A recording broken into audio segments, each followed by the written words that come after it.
नमस्कार श्रोते हो, मी नीलाक्षी काळेसालके, संस्थापिका मातृगंध पुणे. या भागात आपण ऐकणार आहोत व्यावहारिक वेदांत. विवेकानंदांनी अमेरिकेत वेदांत सांगितला. त्याचे रूप तात्विक होते. भारतातही त्यांनी वेदांत सांगितला. तो व्यावहारिक होता. तात्विक वेदांत आणि व्यावहारिक वेदांत हे दोन्ही शब्द त्यांचेच. वेदांत हा मुळात होताच, पण स्वामींनी त्याची कालसापेक्ष रूपे लोकांना समजावून दिली.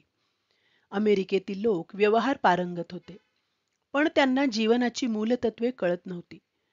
भारतीयांना सिद्धांत अवगत होता, पण व्यवहार कळत नव्हता.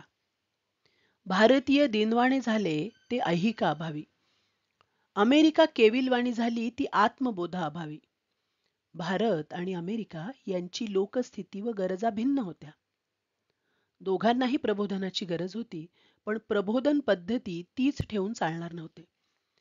स्वामीजी भारतीयांना म्हणाले, गिरीकंदरात व मठामंदिरात दडून बसलेला वेदांत उघड्या जगात आला पाहिजे.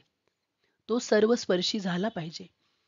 शेतकऱ्याच्या नांगराला, व्यापाऱ्याच्या तराजूला तो भिडला पाहिजे.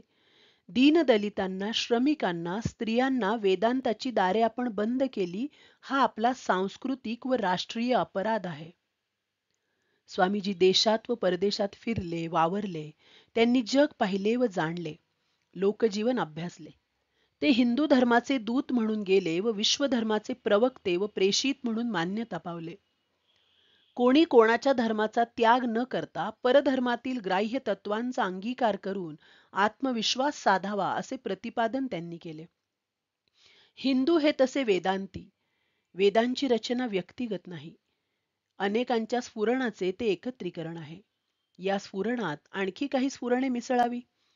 जगाच्या कानाकोपऱ्यात घर करून राहणाऱ्या मानव कुलाची स्फुरण समृद्धी मोठी आहे. उद्योगाचे डोंगर उभे करून ऐहिक समृद्धीचे शिखर गाठणाऱ्या विज्ञाननिष्ठांची ऐहिकता, इहलोक प्रवणता भारताला हवी आहे. मानव सेवा हीच देवपूजा मानणाऱ्या मिशनऱ्यांचा सेवाभाव हा आमचा स्थायी भाव झाला पाहिजे. ईश्वराचे कर्तृत्व व पितृत्व मान्य करून बंधुत्व ही भावशक्ती निर्माण करणाऱ्या इस्लामची भावनिक एकात्मता आपण अंगी बाणवून घेतली पाहिजे. शील, प्रज्ञावंत भगवान बुद्धांची करुणा आपल्या अंतर्यामी असली पाहिजे. शंकराचार्यांची भेदक बुद्धिमत्ता आपल्या मस्तकात असली पाहिजे. आपल्याच राखेतून नवा जन्म घेणाऱ्या फिनिक्स पक्षाप्रमाणे हिंदू धर्म व समाज यांचे पुनरुज्जीवन घडले पाहिजे. आत्मअवलोकन करणाऱ्या, अंतर्मुख होणाऱ्या व निर्भयतेने तत्व प्रतिपादन करणाऱ्या विवेकानंदांचा नववेदांत म्हणजे प्राचीन वेदांताचे विशुद्ध रूप व त्याला प्राप्त होऊ शकणारे कालसापेक्ष असे सुधारित रूप यांच्या समन्वयातून साकार झालेले अभिनव जीवन दर्शन होते.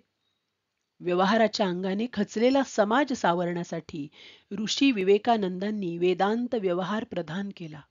धन्यवाद.